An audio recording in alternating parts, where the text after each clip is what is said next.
Tardamos un poco en retomar, pero estamos viviendo una historia tan densa actualmente que uno se pierde un poco tratando de prestar atención a todo lo que pasa en el mundo y a todo lo que pasa en el país.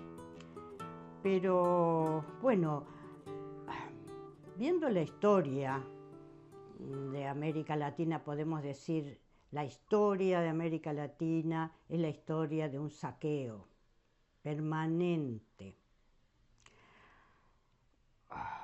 a través de acuerdos, convenios, pactos, tratados que legalizaban de alguna manera estos saqueos. Hay que decirle a las cosas por su nombre, en realidad. Hoy, los argentinos, hambreados y violentados, no tenemos que preguntarnos qué pasa con nuestros recursos, qué pactos, qué contratos, qué convenios, qué tratados se firman para la extracción de nuestras riquezas y que el pueblo quede, como dije antes, hambreado y violentado. Sería interesante saber cada uno de los acuerdos económicos que se han hecho, especialmente con países extranjeros, algunos potencias, otros amigos de potencias. ¿Qué está pasando? ¿Cuál es el convenio? ¿Cuáles son los acuerdos que hay para el tema del litio, para el agua y para todas las otras riquezas que se llevan del país? Porque, volviendo a la historia, esto que estamos viviendo, este auge, casi diríamos, de los imperialismos que se rasgan las vestiduras por un lado, pero que se muestran los dientes y se atacan por el otro, para quedarse con los pedazos de un país, que en este caso es el nuestro. Y lo que estoy diciendo con muchos adjetivos no es una exageración. Lo que estoy diciendo es real. Hay que empezar a llamar las cosas por su nombre. Si volvemos a la historia que veníamos relatando y analizando, y habíamos tomado como ejemplo de políticas imperialistas, que son esas políticas de saqueo de los países menos desarrollados, dominados.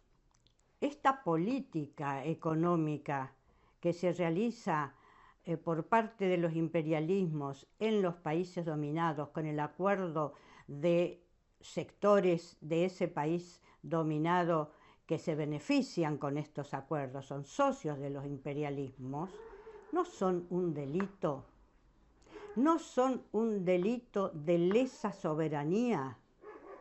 ¿No tendríamos que empezar a tomarlos por ese lado? Si examinamos la historia que veníamos desarrollando a través de las políticas económicas de quienes eran y son los dueños de las riquezas y los dueños de este Estado, que es el guardián, digamos, de estos intereses, un Estado que en este momento está en entredicho porque aparentemente se trata de la destrucción de un Estado, pero en realidad eso no es así. Como se está viendo, lo que se trata es la destrucción de determinadas políticas del Estado en favor de los sectores más importantes y más poderosos del país. O sea, no es que se quiere eliminar el Estado, no es que hay... No, se quiere lograr un Estado al servicio de los pocos poderosos del país, socios de los imperialismos de turno. Y ahora realmente volviendo al tiempo en que habíamos dejado, que fue allá por 1930 con el golpe de Estado, primer golpe de Estado que derriba al gobierno de Irigoyen y que, como decíamos, tenía un fuerte olor a petróleo, y se da justamente cuando el mundo acaba de sufrir esa crisis. En realidad empieza la crisis en 1929, que estalla en Estados Unidos y se extiende por todo el mundo y especialmente en los países con una economía dependiente. En esos años, el golpe de Estado que da el general José Félix Uriburu, unido representando a los sectores conservadores y otros nuevos que se suman, o sea, son los partidos conservadores, el radicalismo anti-irigoyenista, para eso lo han dividido anteriormente, y también han logrado desblocar una parte del Partido Socialista, que de socialista nada, de independiente sí, pero que tampoco es independiente porque está al servicio del imperialismo, como todos los de ese bloque. Ahora bien, este periodo de 1930 a 1943 se denominó la década infame. Y en realidad, sí, todo lo que dijimos antes de todos estos, y que vamos a ver ahora un poco, vamos a sobrevolar un poco todos estos acuerdos económicos que se hacían, que se siguen haciendo, son infames, realmente. Los presidentes de la década infame fueron 4. Primero, José Félix Uriburu, de 1930, de septiembre a 1932. Allí hubo un ensayo de elecciones de 1931 en la provincia de Buenos Aires y ganó el candidato radical sobre la fórmula, aplastó a la fórmula del conservadurismo, por lo tanto fueron anuladas.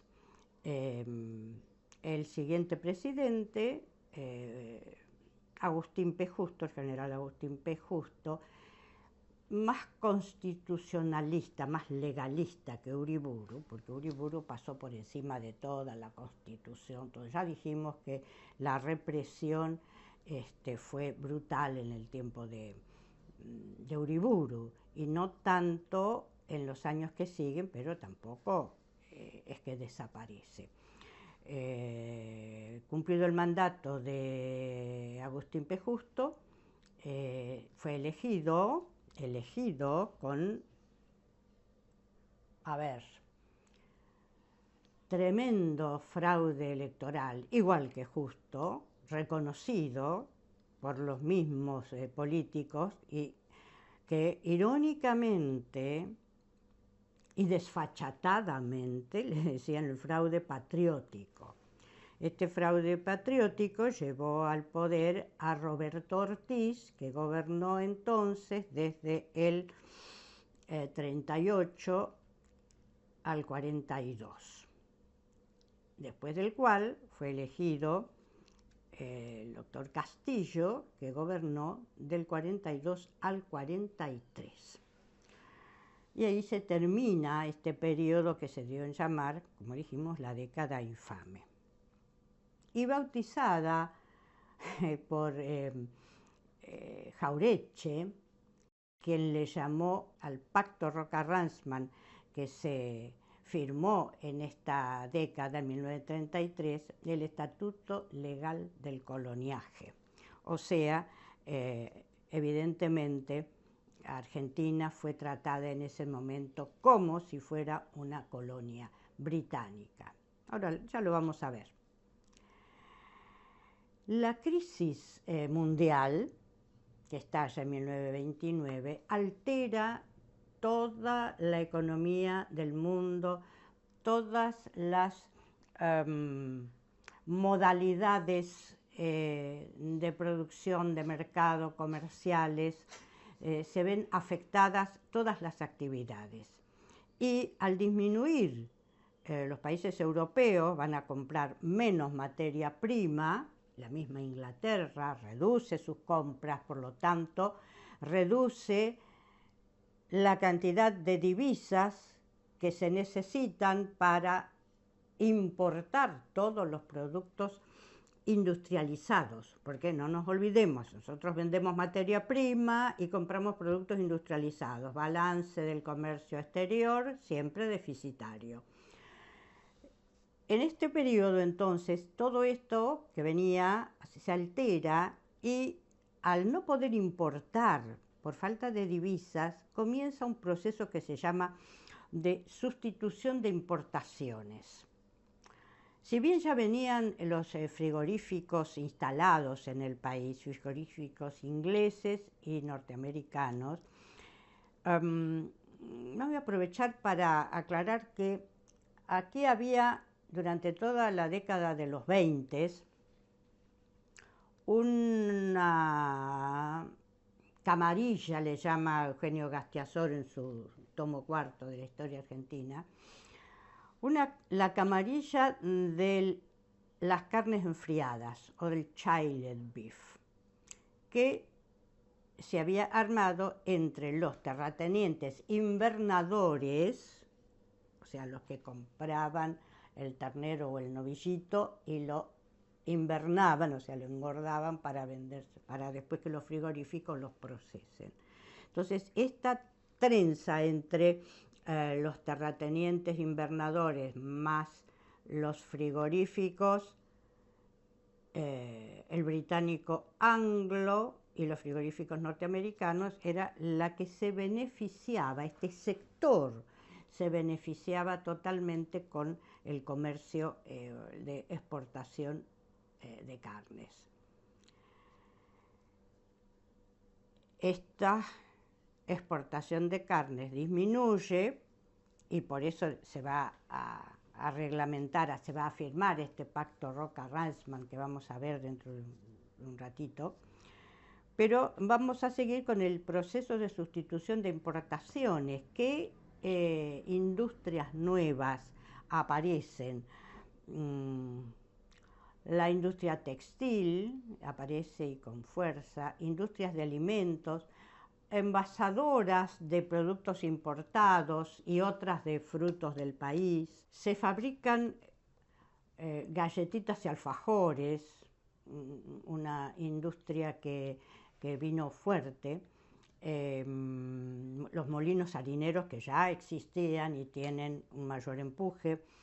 La industria metalmecánica, o sea, empiezan a sustituirse sobre todo las herramientas agrícolas, las maquinarias agrícolas que se compraban antes, se importaban, ahora empiezan a fabricarse en el país.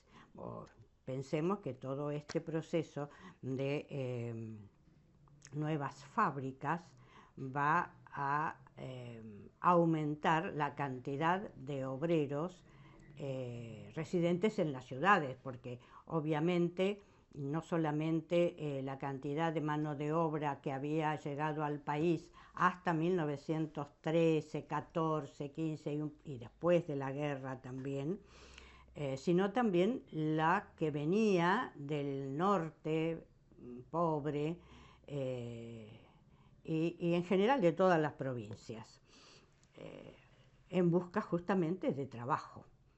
Nos referimos antes al Pacto Roca-Ransman, firmado en 1933, y se llama Roca-Ransman porque nuestro representante fue el vicepresidente de la Nación, Julio Argentino Roca, hijo de aquel Roca de la conquista del desierto. Y Walter Ransman por el Reino Unido. Ese pacto, que es el que llamó Jauretche el Estatuto Legal del Coloniaje, es vergonzoso. No vamos a examinar todos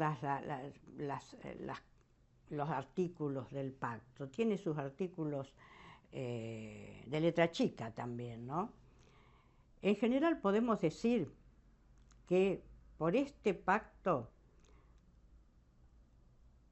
el 85% de la exportación, de todo lo que es industrialización, comercialización de las carnes argentinas quedaba en poder de este sector de terratenientes e invernadores ligados a frigoríficos, que exportaban exclusivamente a Inglaterra. Inglaterra en este caso es tratada como la nación más favorecida. O sea, si el 85% de las carnes las manejaban los intereses extranjeros, o sea, entregan la producción y el comercio de nuestras carnes a los intereses británicos, solamente queda para los frigoríficos argentinos el 15%. O sea, es un contrato, es un pacto leonino, porque beneficia únicamente a los intereses británicos. No solamente esto, Inglaterra se reserva el derecho de disminuir la importación, o sea, disminuir las compras de nuestras carnes en el momento en que le sea necesario. Mantendrá este volumen de venta siempre y cuando se garanticen las ganancias que ellos estiman para su comercio. En el pacto también figura en letra chica el tema de las tarifas ferroviarias. Ya Irigoyen había estado forcejeando con las empresas ferroviarias inglesas para lograr que las tarifas sean fijadas por el gobierno argentino. No lo logra y en el pacto se reafirma el derecho de las empresas ferroviarias inglesas a fijar, manejar todo el tema tarifas. Pero además es cierto que cuando Inglaterra, o sea, el Reino Unido, necesitaba lana para su industria textil, el cereal quedaba apilado, a veces perdiéndose en las estaciones del ferrocarril. Y cuando a su vez necesitaba cereal, la lana quedaba pudriéndose en las planchadas de las estaciones ferroviarias. Ese detalle, todos los que alababan qué bien que andaba el ferrocarril cuando era inglés, ese detalle no lo mencionan. Pero bueno, así es. El tema también es que se le entrega a los ingleses la coordinación, se llamaba así. Estaba pensando a ver cuál era la palabra. Coordinación de las tarifas ferroviarias con las tarifas de los recién surgidos ómnibus y otros transportes.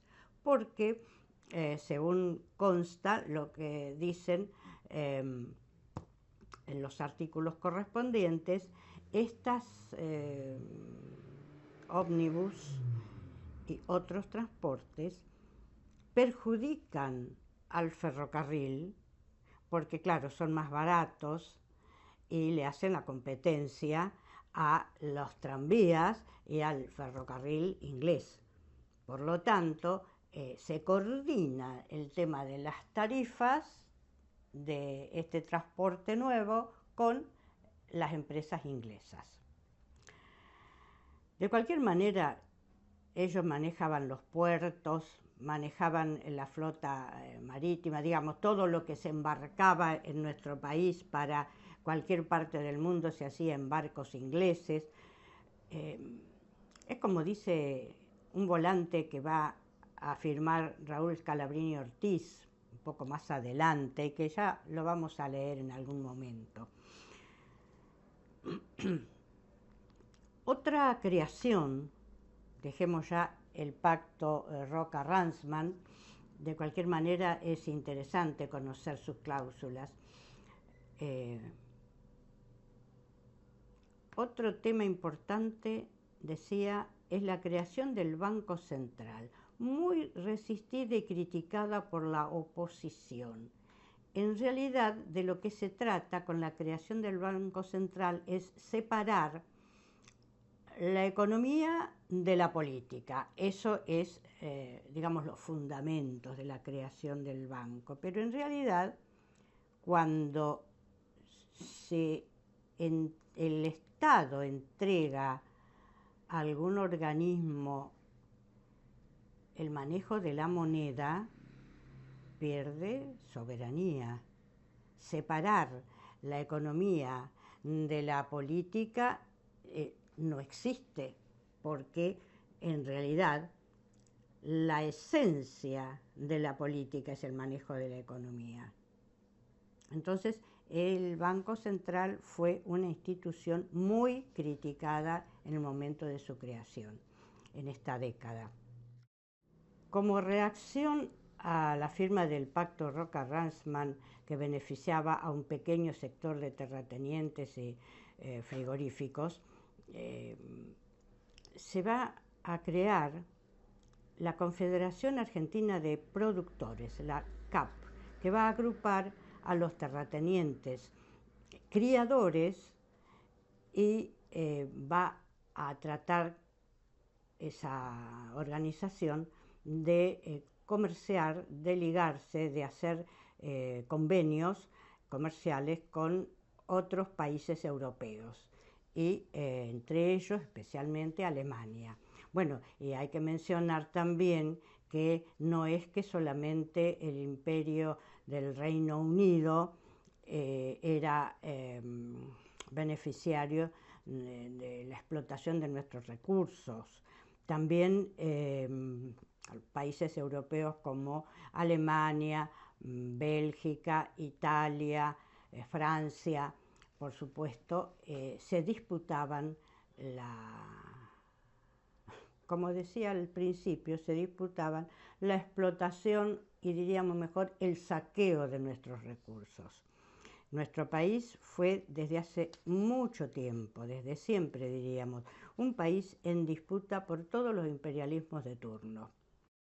A todo esto, la situación de la clase obrera, de la pequeña clase media, la pequeña burguesía, talleres abundaban. Ustedes piensen que había talleres de costura, talleres de calzado. Otra industria importante fue el calzado, la industria del calzado. Talleres de todo tipo, digamos, porque en realidad los talleres son manufacturas, son muy pocas máquinas hay allí. Con la proliferación de las nuevas industrias y de los talleres, entonces tenemos un aumento de la clase obrera y por lo tanto un aumento de su organización también. Repito, la situación de la clase obrera con salarios bajos, horarios de trabajo de 10 y 12 horas, sin asistencia educacional. Bueno, las escuelas públicas estaban para todo el mundo, pero bueno, depende también de si se podía mandar a todos los hijos a la escuela o había que emplear a los más grandecitos. Salud. Pensemos en que todavía no llega el tiempo de la total vigencia de la salud pública. Y en esta década, donde todo el mundo sufre la crisis del capitalismo, la clase obrera y la pequeña clase media la pasa muy mal. En 1930, los sindicatos que habían estado agrupados en la fora del noveno Congreso, la fora del quinto Congreso y otras agrupaciones gremiales del momento, los sindicalistas se van a unir y se va a crear la Confederación General del Trabajo, que va a agrupar a la mayoría, no a todos los gremios, pero a la mayoría de los gremios se van a afiliar a la CGT. Para 1936 la situación, por ejemplo, de los trabajadores de la construcción era dificilísima. Por lo tanto, en asambleas realizadas en la capital federal, se va a decidir una huelga que empieza en enero de 1936.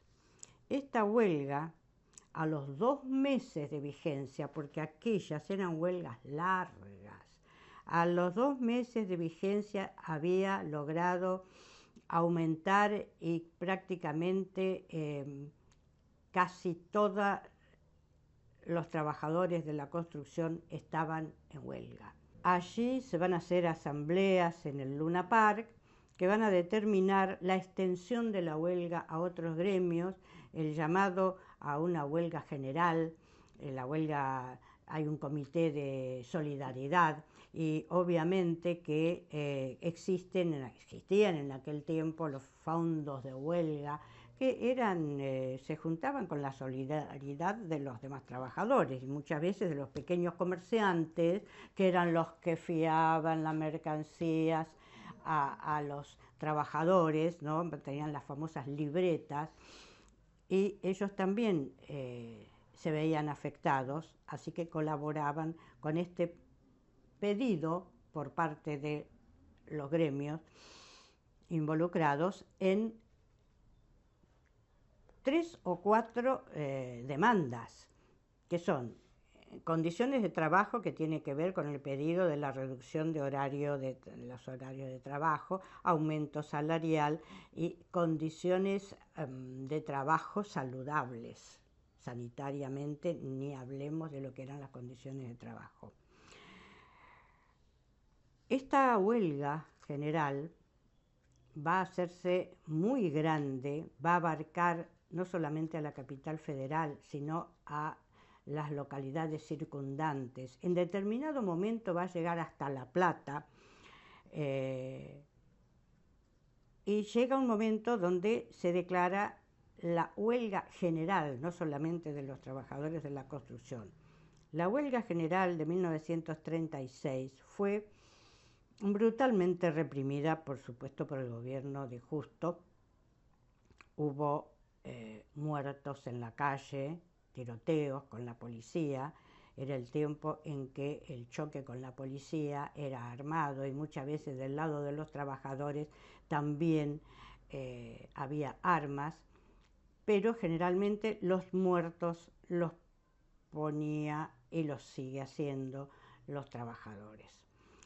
Así que la represión fue muy dura, se peleó prácticamente en las calles de los barrios, en las calles de la capital, y participaron las familias allí hasta que se logra un acuerdo por la cual, bueno, por supuesto, se habían cerrado los locales de sindicatos, los locales de partidos políticos, todo lo que ya sabemos que implica o que implicaba aquel tipo de represión. Y se llega finalmente a un acuerdo que no es tampoco para nada la consecución de todos los pedidos de los trabajadores.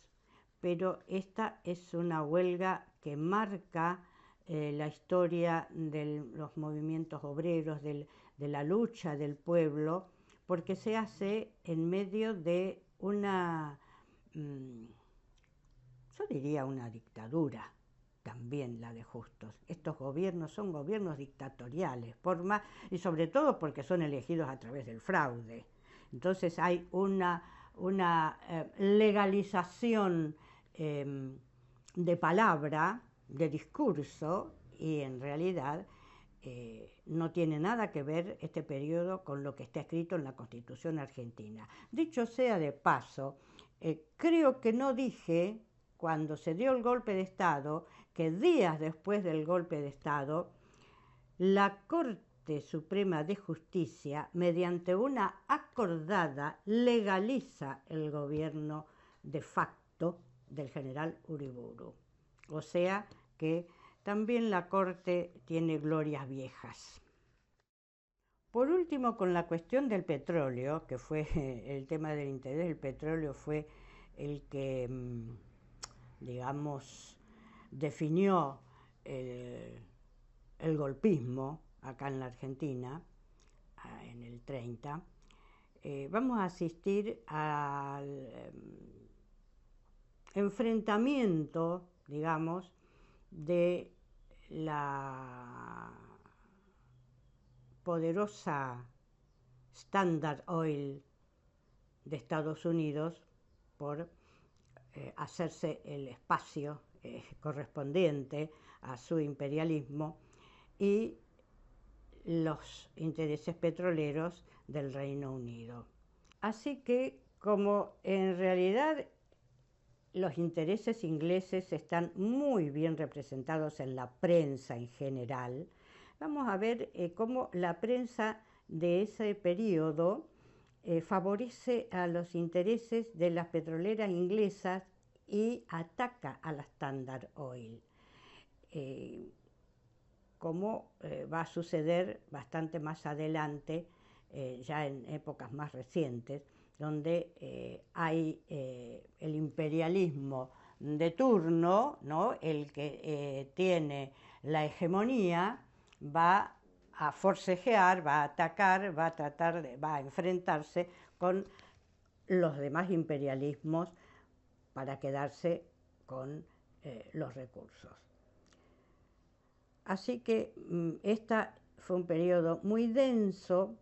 No quiero cansar con detalles porque en realidad tenemos tan poco lindo y bueno para ver aquí. Pero tendríamos que ver un poco de tango, me parece, porque si hay algo que se expresó también en los tangos es esta situación de esta década, este sufrimiento del pueblo, este desengaño que no venía solamente por el lado de las mujeres, venía también por el lado de las políticas. Y bueno, en algún momento vamos a buscar algunos trozos de tangos que evidencien esta historia. Hasta la próxima.